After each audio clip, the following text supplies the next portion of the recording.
Amir, você já se perguntou o que eu tô fazendo aqui? Eu só me pergunto isso quando é tarde demais para responder. Mas é muito legal andar em lugares assim. E não sei por que a gente vem pra cá, né?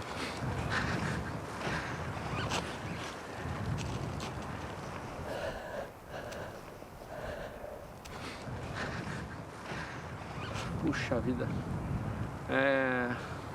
Por exemplo, isso aqui é um rio, né? É um rio em contínuo movimento, numa velocidade muito lenta. Essas manifestações naturais que a gente não tem todo dia na porta de casa, elas atraem muito. Acho que é por isso que a gente procura viajar. Quanto mais eu ando nesses lugares, por outro lado, mais eu gosto de estar de Paraty. Quanto mais eu fico lá, mais tenho vontade de voltar.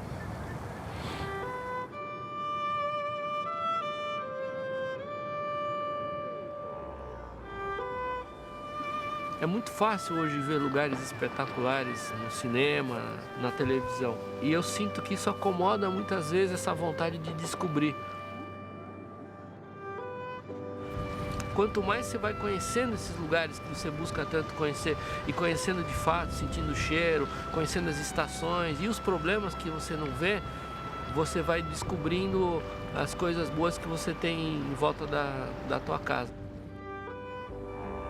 E era uma das coisas interessantes que meu pai falava, porque tinha morado em muitas dezenas de países diferentes, sobre a importância de você estar em contato com as pessoas de um lugar, com as pedras de um lugar, ver, conhecer, sentir, ouvir. Mas isso você só vai descobrir e sentir se você andar.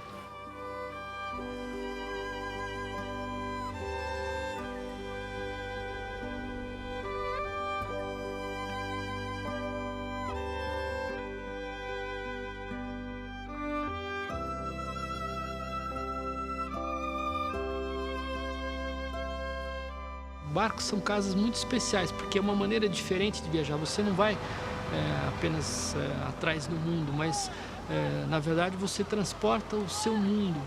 E de certa maneira você coloca pedaços do mundo por onde você andou nas janelas da sua casa. Adeus, Itapevi! No próximo mês de abril, o brasileiro Amir Klink partirá do porto da África do Sul de Calvis Bay, com destino à cidade de Salvador, na Bahia. E para percorrer os 7.000 quilômetros marítimos entre as duas cidades e os dois continentes, utilizará um barco a remo, especialmente projetado e construído no país, o qual incorpora características técnicas exclusivas e inovadoras para esse tipo de embarcação. Você vai remar indefinidamente ou haverá um tempo de descanso, um tempo para relaxar? Você tem lugar para ficar dentro do barco, a não ser aqui remando? Como vai ser?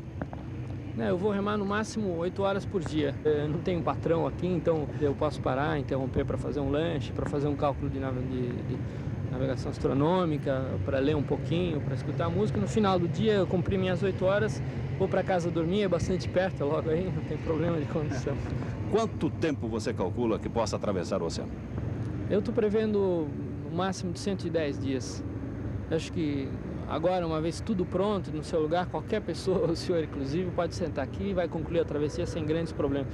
Por um lado, pode se entender como uma aventura. Eu não gosto que seja interpretado como uma aventura, eu gosto que seja interpretado como um desafio de organização.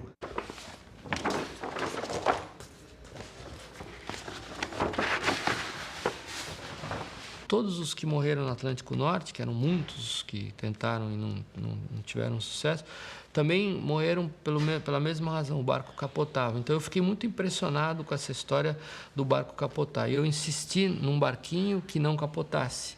E a gente acabou criando um monstro, ele tinha tantos recursos para não capotar, que era impossível remar o barquinho. Até que um engenheiro que eu respeito muito, que é muito engraçado, não é muito normal também, ele falou: Amir, está errado, nós temos que fazer o contrário. A gente tem que construir um barco que capote sempre, porque é impossível não capotar. Você tem que vir da África até a Bahia capotando continuamente. E cada vez que você não capotar, você vai estar no lucro.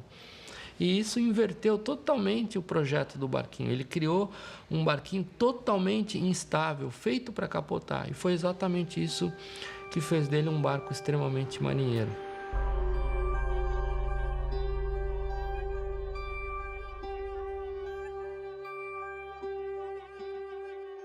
Hoje foi um dia de muitas homenagens para Amir Klink, o remador solitário que, saindo de Luderitz, África do Sul, no dia 10 de junho, chegou ontem na praia de Itapemirim após cruzar a remo o Atlântico Sul. Uma multidão já o esperava. Depois saiu cercado pela imprensa para receber as palmas dos curiosos que já o saudavam como herói. Com este feito, Amir Klink entra para o livro dos recordes e se consagra como um aventureiro competente. Quer fazer isso de novo?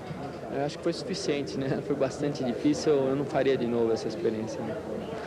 Uma pior, talvez eu faria, a mesma nunca. A vida é muito curta para a gente ficar repetindo os caminhos.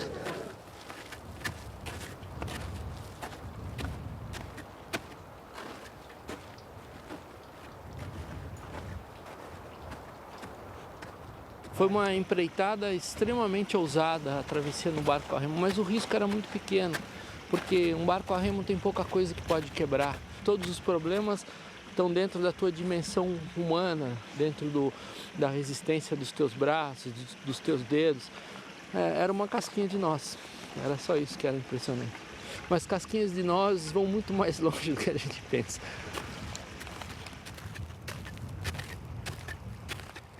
Eu fiquei muito impressionado com um livro que eu li depois, Os Polos. Eu tinha 12 anos, acho. E havia um resumo da viagem do Nansen e um pequeno resumo da viagem do Shackleton, e eu fiquei encantado com esse livro. Foram epopeias impressionantes, e a do Shackleton maravilhosamente registrada em película. O navio ficou preso do gelo muito próximo da Antártica.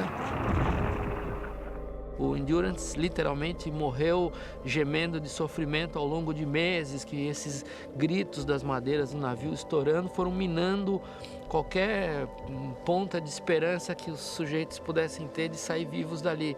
E em nenhum desses momentos o Shackleton se entregou. O navio afundou, eles pularam para os barcos. Quando os barcos eram pequenos demais, eles arrastaram os barcos. Quando os barcos estavam quebrados, ele usou os barcos para abrigo. O grande mérito do Shackleton foi, na verdade, não só a capacidade de resolver problemas, mas era a capacidade de administrar o desespero interior de cada um dos seus homens. Quando não havia mais nada para fazer, ele inventava um jogo de futebol em plena plataforma de gelo no mar de Weddell. E ele teve uma característica também na história dele curiosíssima, que ele nunca completou um projeto, nunca teve êxito completo. No entanto, entrou para a história como o mais bem-sucedido dos exploradores, porque ele nunca perdeu um homem nas suas viagens. E, bom, a leitura desses relatos e depois o privilégio com o veleiro de poder visitar esses lugares, de estar aqui agora no meio do gelo, sentindo o que os caras sentiam, e um monte de histórias de caras que tentaram a vida inteira chegar em lugares onde não conseguiam chegar. E assim eu fui contaminado por esse vírus que contamina tanta gente hoje.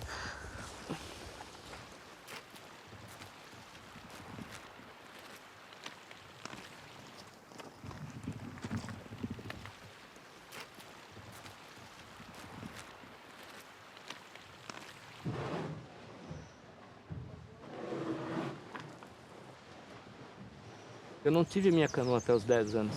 Eu não tive a minha emancipação até achar a Max. E eu percebi que a canoa é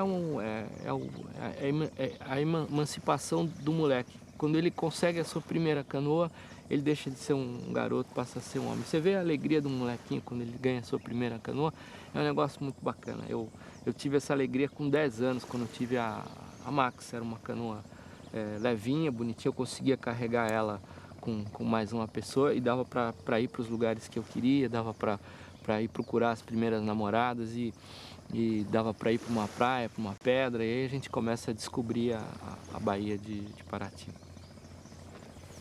Que a gente vinha aqui quando era moleque, ficava aqui nessa praia, e sempre vem barco de longe aqui.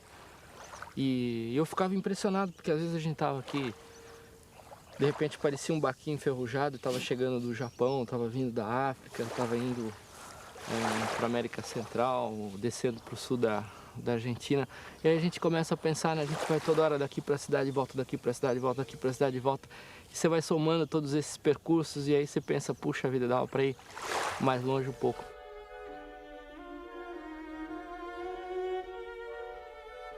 Eu sempre sonhei com uma viagem polar, é um sonho bem complicado, cheio de parafusos, graxa, problemas, burocracia, muitos anos de trabalho, mas é um sonho. Em 89, no final do ano de 89, nasceu o veleiro com o qual eu tanto tinha sonhado. Esse é um barco que foi construído e preparado para ficar 3 anos sem parar em lugar nenhum no mundo, ficar navegando continuamente. Esse veleiro que eu batizei de Paraty, em homenagem à cidade onde eu morei tanto tempo, um veleiro concebido especialmente para a viagem que eu queria fazer. Ia descer para a Antártica sem escalas, ia ancorar ele numa baía, esperar que o mar congelasse para retornar no ano seguinte.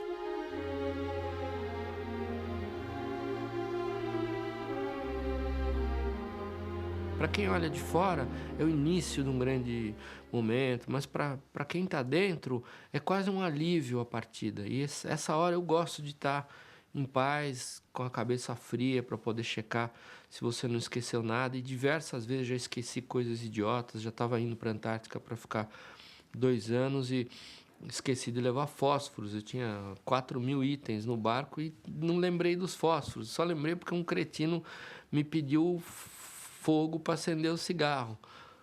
Perguntou se eu tinha fósforo. Eu falei, claro que eu tenho fósforos. E fui procurar e não tinha. Então, essas horas eu gosto de estar em paz. E nem sempre é possível.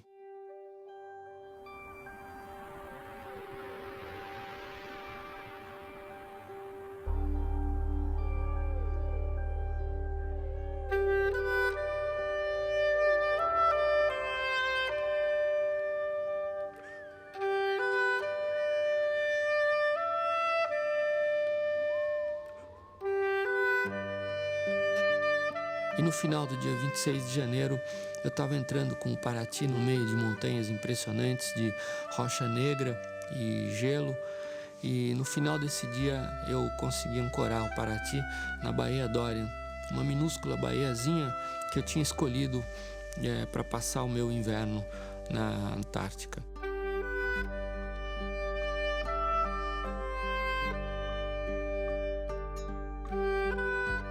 Eu não havia sido abandonado na Baía Dorian. Não estava tentando me conhecer ou superar os limites do homem. Apenas era o que mais desejava no mundo, uma única vez, por um ano inteiro, sozinho.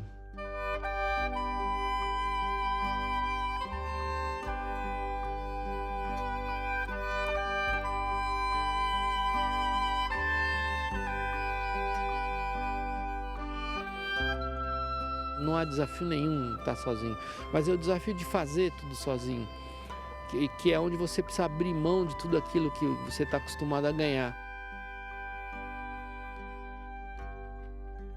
Eu gosto de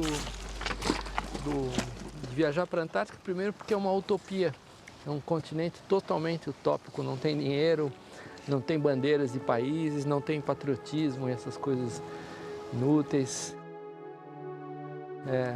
É uma situação muito especial na Terra.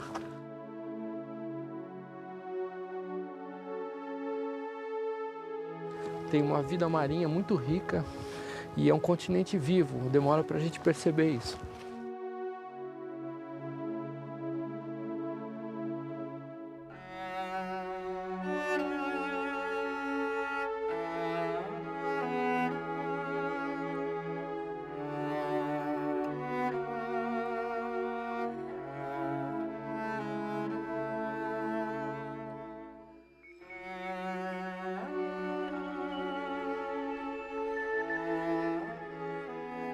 Eu achei que ia passar um ano fazendo o que eu quisesse.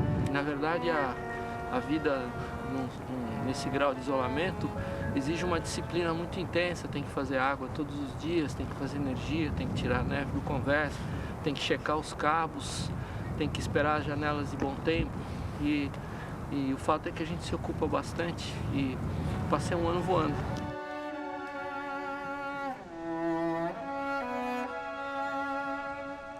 E quando eu entrei na baiazinha de Jurumirim, não havia ninguém ao redor. Eu ancorei o barco exatamente no mesmo pedaço de areia de onde eu tinha partido, eu percebi que é gozado como, para quem ficou parado na baiazinha de Jurumirim, o tempo simplesmente não tinha passado. Estava tudo exatamente do mesmo modo como eu tinha deixado quando eu havia partido.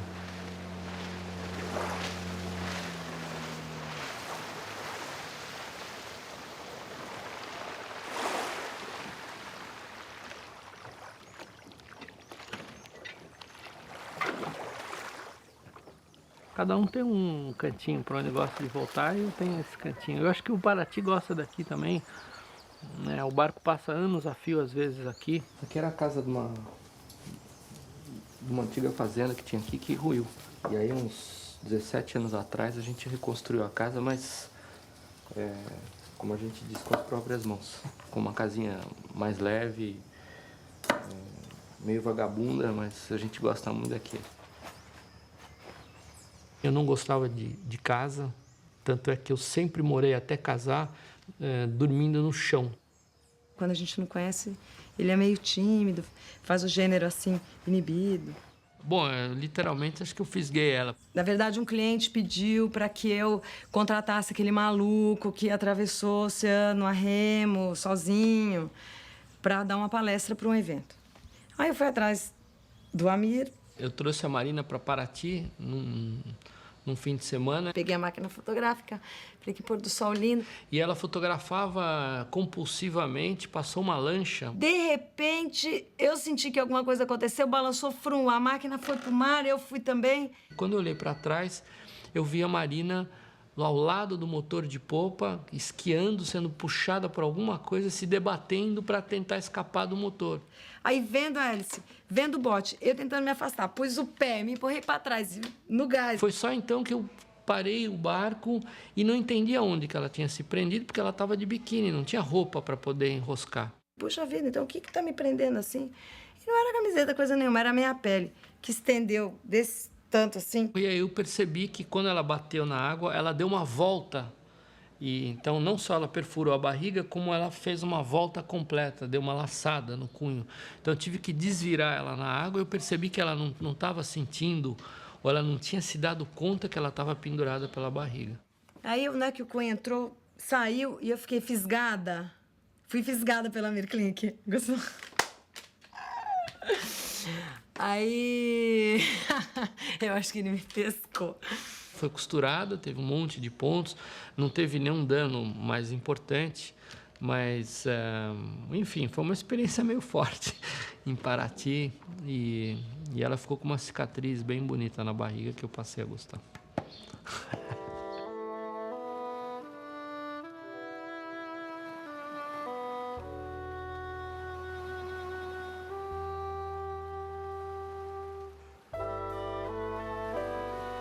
O Amir, ele tem esses sonhos meio malucos, né? De fazer viagens, de ir pro Polo Norte, pro Polo Sul, e atravessar o oceano e tal. E teve um sonho pessoal dele que sempre me fez rir, que foi assim, eu queria uma manhã acordar rodeado de mulheres na minha cama. E ele se lembra disso toda manhã, porque quando ele acorda, tô eu do lado e as 3 filhas.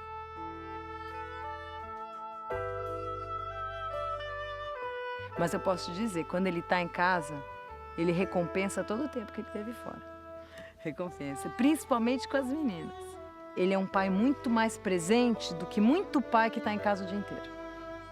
As meninas deram uma alegria que eu não conhecia. Me deram uma boa desculpa para voltar inteiro para casa. É um lugar muito bonito, não tem luz elétrica. Enquanto eu estiver vivo, não vai ter luz elétrica aqui. Não tem jeito de chegar aqui de carro. A casa é vagabunda e vai continuar vagabunda. E a gente adora o lugar do jeito que é. E demorou muito tempo para entender aquilo que meu pai tinha dito para a gente no começo. Que o grande valor desse lugar era o fato dele estar como ele sempre foi. A gente não passou uma infância dentro de um apartamento, sempre foi fora. Talvez por isso que a gente goste tanto e cada um tomou um rumo não urbano, vamos dizer assim. Meu pai era um árabe que teve a sua fase de formação moral na Pérsia. Ele morou na Pérsia durante alguns anos, muitos anos. Tanto é que os nossos nomes são persas. E minha mãe era sueca, que era extremo oposto. Quer dizer, tudo que a gente não conseguia com o pai, conseguia com a mãe. Ou seja, teve uma cultura de um lado meio árabe, de um lado nórdica e de um lado regada a feijoada e caipirinha. Quer dizer, é uma mistura meio complexa. Eu achava o pai muito bravo. É verdade que ele era muito bravo, mas ele não era bravo, ele era rígido. Por outro lado, ele nos deu toda a liberdade do mundo.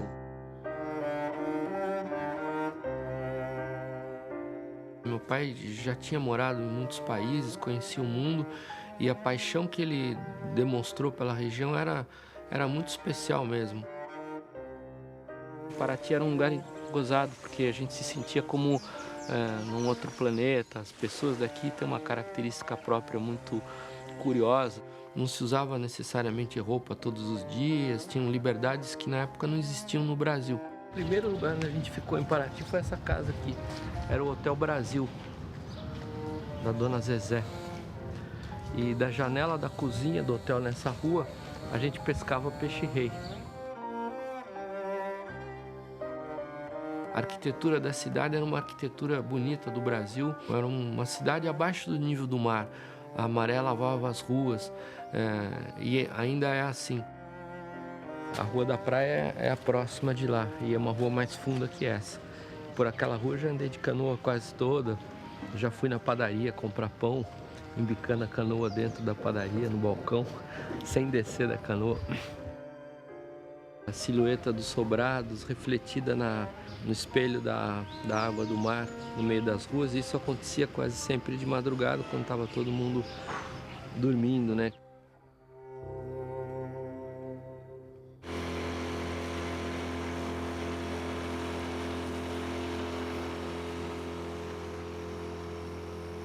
Quando eu era muito pequeno, tive trauma de onda na praia, no Guarujá, levei um susto, fiquei assustado, tinha medo de ir para o mar.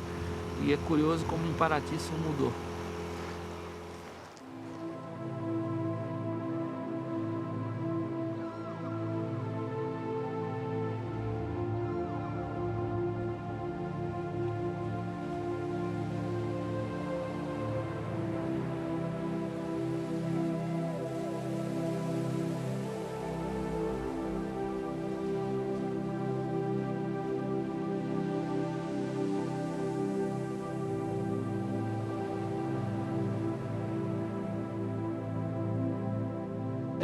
Não sei, são coisas inseparáveis, né?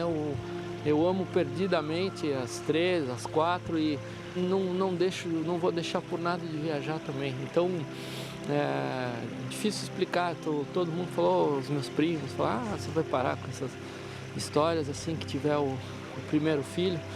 Pelo contrário, eu acho que as meninas me estimulam a fazer melhor, talvez até a usar com um pouquinho mais de cuidado.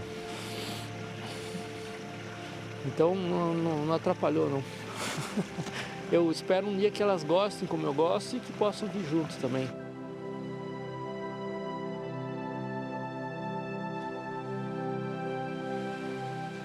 Ele é que sofre, né? Fica muito mais difícil agora viajar sabendo que ele tem as meninas. Eu acho que viajar e me deixar em casa era uma situação, mas agora viajar e deixar as meninas em casa é diferente. Eu acho que ele criou uma raiz que antes ele não tinha.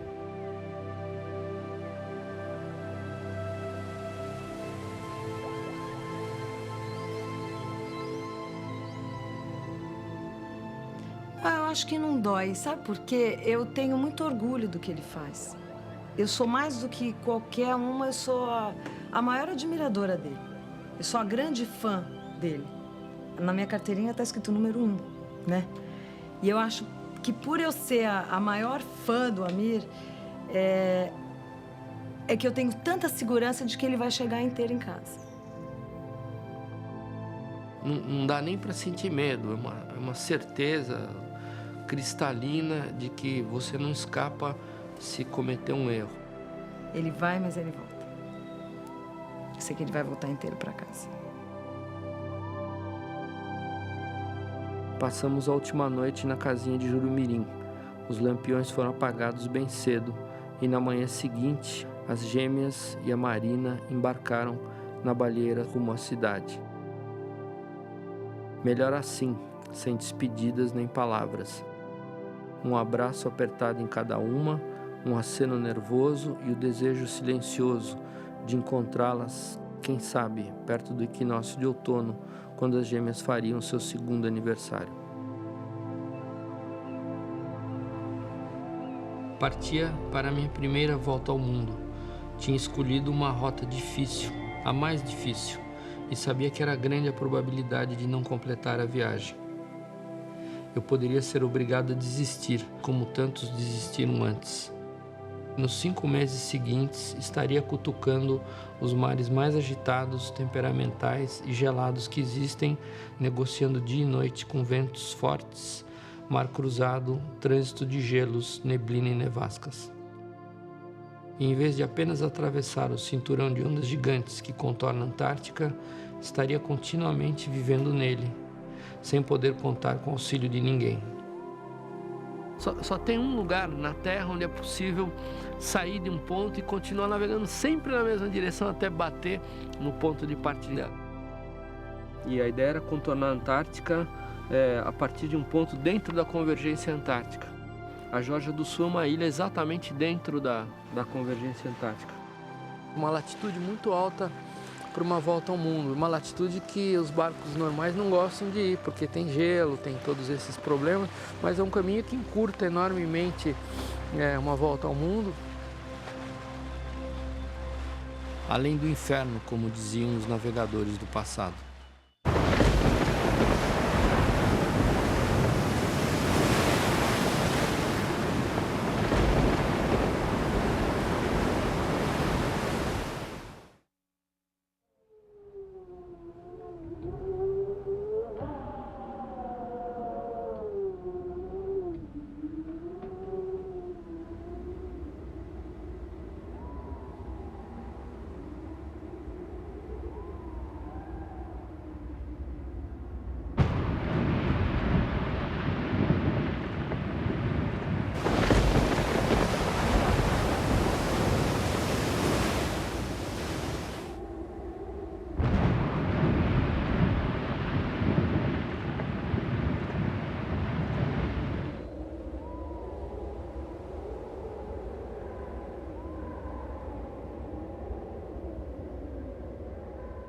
Até o final do ano da viagem, eu estava cada vez mais me afastando de casa. E isso é uma coisa evidente numa volta ao mundo. Você sabe que ainda falta muito e que a cada dia você está indo para mais longe. Até um ponto muito especial que foi uma espécie de ápice da viagem, onde culminou tudo. E o tempo começou a piorar. Veio piorando desde o dia 26 de dezembro e foi piorando até o bendito dia do nhoque, que deu errado, o nhoque voou na parede, tudo da cozinha voou. E aí eu achei um mau presságio, o nhoque da sorte esparramar no chão com ferramentas e panelas e essas coisas. Então eu falei, meu Deus do céu, está acabando tudo, está acabando o ano, está acabando minha paciência, está acabando o tempo bom, está acabando a metade da Terra.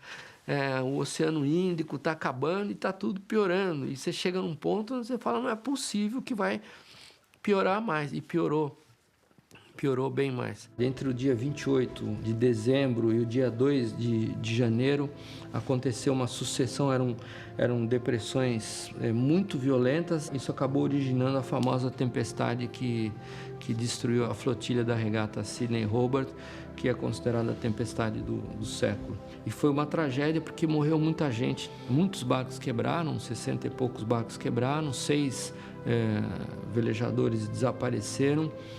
E eu não sabia que estava acontecendo tudo isso. E eu vivi esse privilégio da ignorância, de não saber que estava mesmo acontecendo um fenômeno muito especial. Foi a maior depressão nos 54 anos anteriores E pela primeira vez, né, no final do ano, eu tive que de fato assumir o governo do barco e acabei ficando quase 50 horas no leme.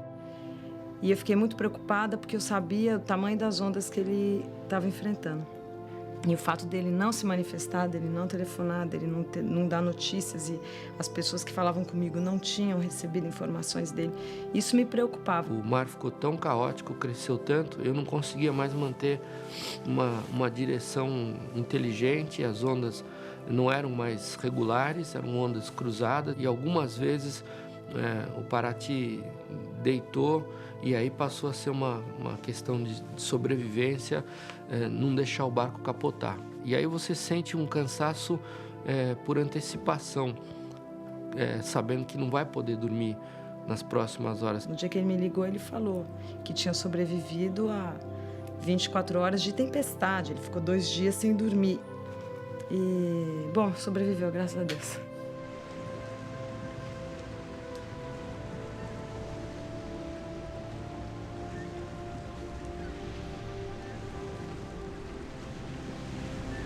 Estava tenso até a hora de chegar, porque as últimas horas foram complicadas para burro.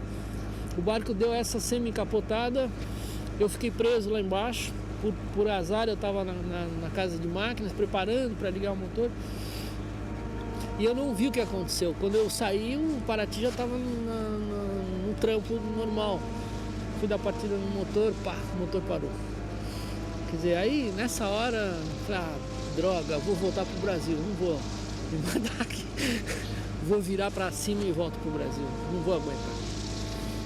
Aí você dá uma acalmada, entrei dentro, fui checar os filtros, mas aí tudo balançando, o mar tava ruim. Primeira tentativa não pega o motor, segunda tentativa pegou.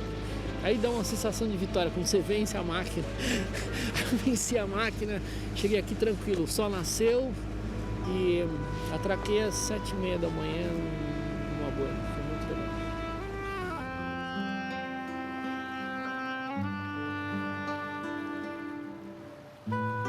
E eu fiz uma manobra completamente troglodita. Eu estava com tanta vontade de descer nesse cais que eu pensei, bom, deixa o barco subir nele primeiro, porque ele, afinal de contas, merece. E eu entrei no cais de proa.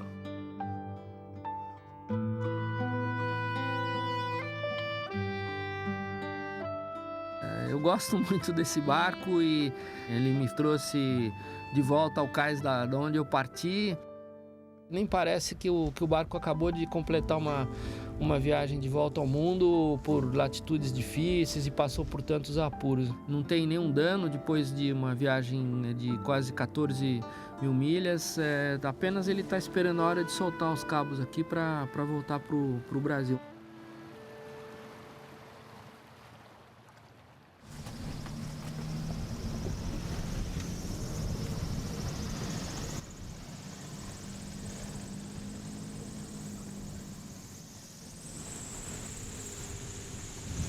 Esse aqui é o cais, era o cais principal de Grytviken, onde encostavam os baleeiros, e ali é a plataforma de descarnagem das baleias, né? A Flanksing Platform. E eu voltei exatamente para os mesmos amarradores de onde eu tinha saído, que foi muito legal. Eu gosto desse cais, daqui saíram barcos importantes. Nessa baía foi onde morreu o Shackleton, finalmente, acabou enterrado lá naquele cemitériozinho. E aqui tem um pedaço da história muito importante das explorações da Antártica. É uma espécie de volta no tempo, porque as ferramentas, as máquinas, os utensílios, os pratos, as mesas dos refeitórios, os ganchos para pendurar a carne da baleia estão lá ainda. É impressionante ver a coragem do trabalho que esses homens faziam. Cada barco trazia 4, 5, 6 baleias que eram abertas e era uma atividade muito dura, que hoje é fantasma, graças a Deus.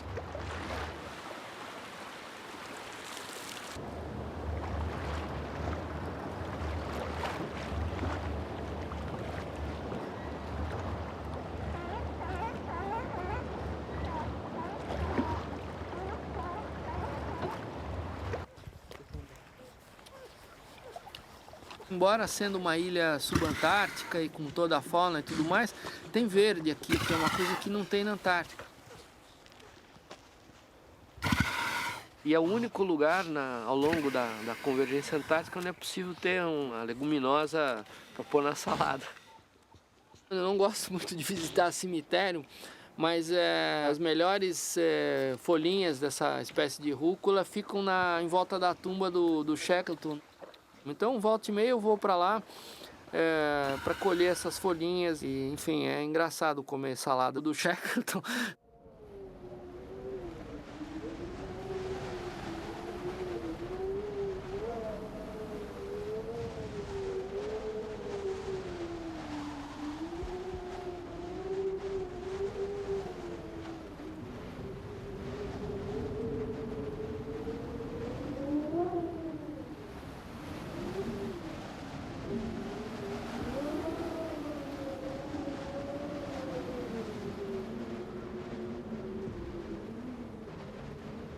A meteorologia é totalmente instável nessas regiões e você precisa ter um apoio. Então surgiram muitas dessas pequenas bases, são sempre refúgios e o propósito deles era dar suporte a exploradores ou a guias que tivessem problemas. Tem equipamentos de alpinismo, tem botes de borracha, tem comida, utensílios domésticos e continua esse respeito ainda de não tocar nos equipamentos que estão lá sem precisar. Está tudo à disposição, não há chaves, todas elas são abertas. Existe uma dessas bases em Port Lacroix e na porta da oficina existe uma Marilyn Monroe que foi pintada lá pelos anos 50, 60, muito toscamente, e ela é linda porque você vê, olhando para ela, que ela foi pintada com um desejo de alguém que não via uma mulher há mais de 2 anos. Faça a dieta do Amir Klink, 100 dias sem comer ninguém. Minha sobrinha, com 9 anos de idade, estava um dia usando isso. Falei, filha, o que é isso? Comprou numa loja. Então eu falei, eu vou mandar para ele um presentinho, coisas que eu acho que ele gostaria de ganhar. Aí fiz um kit. E tinha revistas Playboy. Mandou. Não era, acho que era uma Playboy. Fez um enorme sucesso. Para você não esquecer como são as mulheres, né? Porque depois de tanto tempo fora... Enfim, era a única Playboy que eu tinha. E com o aval familiar tem outro prazer. Era autorizada. Bom, essa é a literatura de sobrevivência, né? De salvação. Para acalmar os ânimos.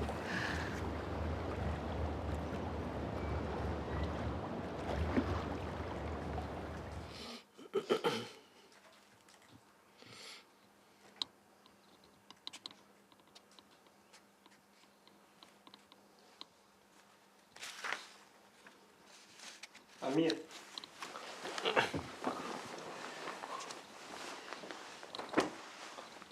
você faria essa viagem de novo sozinho? Não sei, acho que não. Eu jurei que não faria, mas às vezes a gente não cumpre o que fala. Mas eu passei alguns bocados que acho que seria difícil escapar deles sozinho outra vez.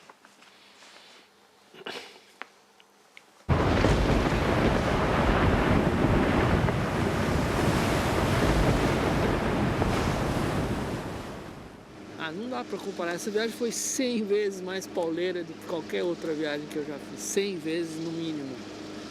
100 vezes. Atravessar o Atlântico remando é um brinquedo. Senti muito medo, não, puta medo. Você tem um medo de perder o controle. E que é o medo de quem é responsável. Você é o responsável maior por tudo que está acontecendo. Você tem que tomar decisões o tempo inteiro, não tem um período de descanso, você ficar 5 horas lendo um livro, não existe isso. E não é durante uma semana, nem durante um mês, são durante 80 dias, o tempo inteiro.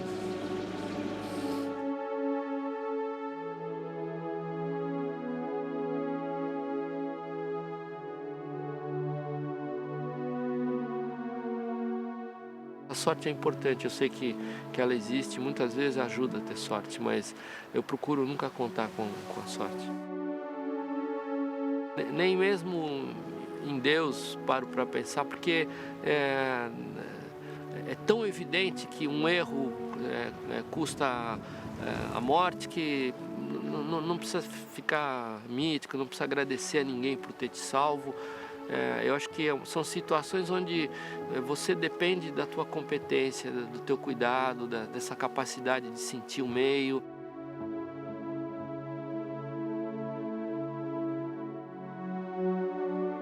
Esses gelos aí, até o tamanho de um ônibus, por exemplo, ou de um sobradinho, afunda um navio. Seguramente afunda um veleiro convencional.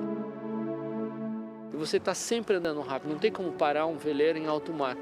E você está sempre calculando e desenhando, imaginando esse fio que você vai desenhando no planeta. É uma linha, e essa linha não pode colidir com essas montanhas brancas que você acabou de ver ao longo de dias.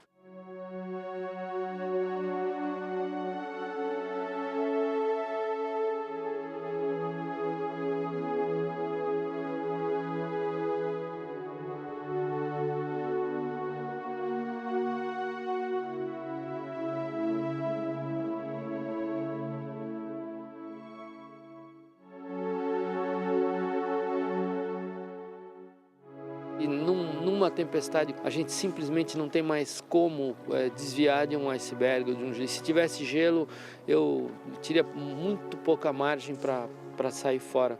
Mas é uma manifestação da natureza tão impressionante, tão espetacular, como uma geleira como essa, quando desmorona, que depois que passa, a gente só quer ver de novo.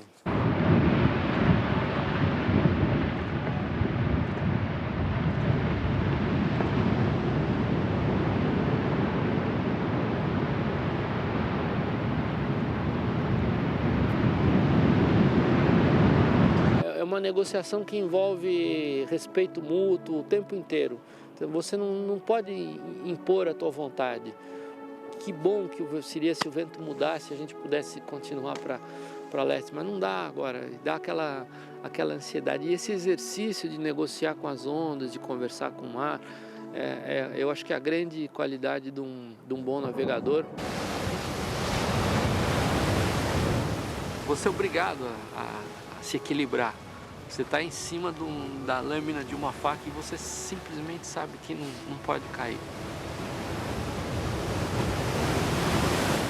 Você está surfando uma onda, ela vem lá com 12, 15 metros, você vai descendo e descendo e descendo, de repente lá no fundo vem vindo outra de lado. Mas de onde pode vir?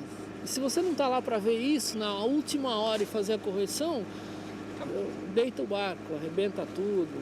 E assim você, sabe, quebrar o barco no meio do Pacífico a 4.000 milhas da Austrália, do lado da Antártica, não é um lugar agradável.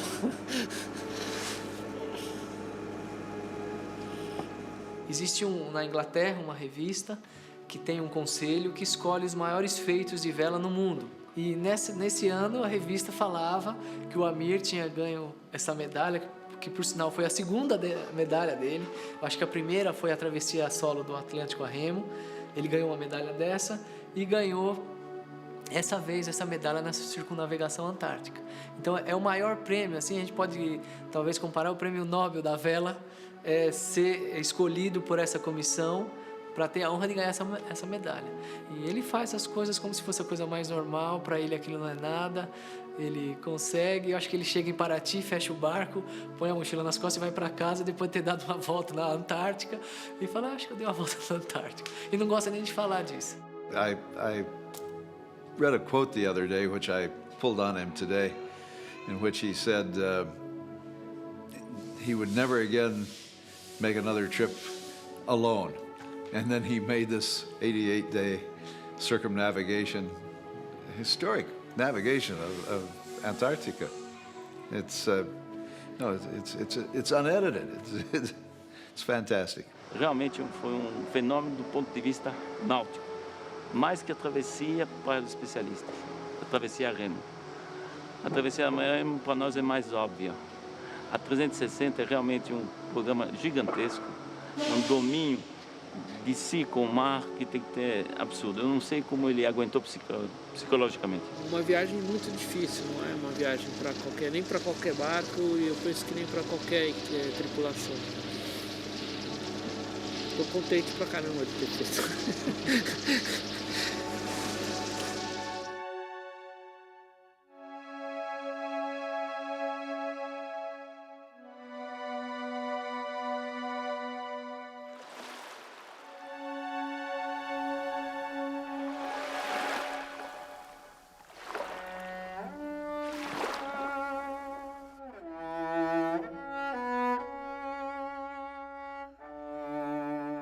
Estou agora preocupado em chegar inteiro em casa e estou morrendo de saudade das meninas.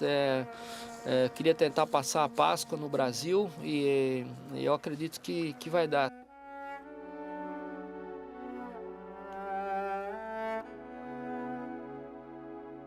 A volta ao mundo já estava completa, eu já tinha agarrado o meu troféu imaginário, eu estava com sacos cheios de moedas imaginárias de ouro, mas eu tinha um caminho para chegar até em casa. E aí você tem consciência de que não adianta realizar os teus projetos ou fazer coisas espetaculares se a gente não volta para a porta de casa.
Pronto, firme no Brasil. Fiquei de pé e no fundo da baía, na beira do mar, no mesmo pedaço de areia de onde parti em outubro, descobri a Marina com os braços cheios de meninas. Imóveis, lindas de morrer, chapeuzinhos brancos, a Laura e a Tamara, uma em cada braço. Tanto o mar, em vez de nos separar, nos uniu. Em 141 dias de ausência, do início ao fim, o Paraty fez a sua volta e retornou a Jurumirim. A terra é mesmo redonda. Ao longo do caminho, pensando bem, nem vento, nem ondas, nem gelo tão ruins, porque no fim nada impediu meu veleiro de voltar inteiro à sua baía. E nada foi melhor do que voltar para descobrir, abraçando as três, que o mar da nossa casa não tem mesmo fim.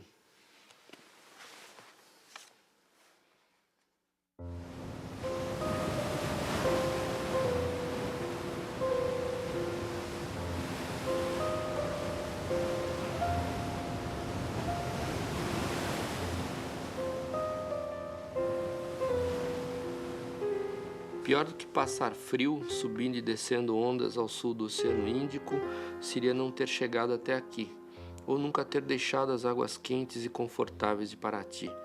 mesmo que fosse apenas para descobrir o quanto elas eram quentes e confortáveis.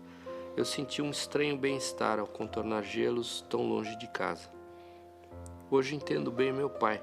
Um homem precisa viajar, por sua conta, não por meio de histórias, imagens, livros ou TV. Precisa viajar por si, com seus olhos e pés, para entender o que é seu, para um dia plantar as suas próprias árvores e dar-lhes valor, conhecer o frio para desfrutar do calor, e o oposto, sentir a distância e o desabrigo para estar bem sob o próprio teto. Um homem precisa viajar para lugares que não conhece para quebrar essa arrogância que nos faz ver o mundo como imaginamos e não simplesmente como é, que nos faz professores e doutores do que não vimos quando deveríamos ser alunos e simplesmente ir ver. Vamos sair do município de Itapevi agora, hein? Ei! Ó o fio, ó. Vai sair do município agora!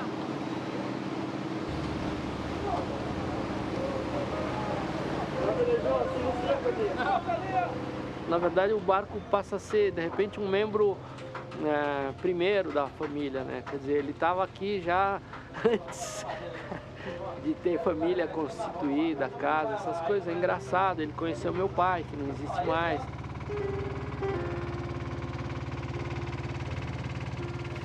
Ele parece grande aqui, né? Todo barco fora da água é grande. Até agora sempre foi sozinho, esse é um pouquinho maior, né? Vamos ver se tem lugar pra gente também. Morena, fala tchau pro papai, olha lá. Bom, eu penso morar uma boa parte dos próximos 6 anos nele, mas eu penso em ter uma máquina para viajar continuamente.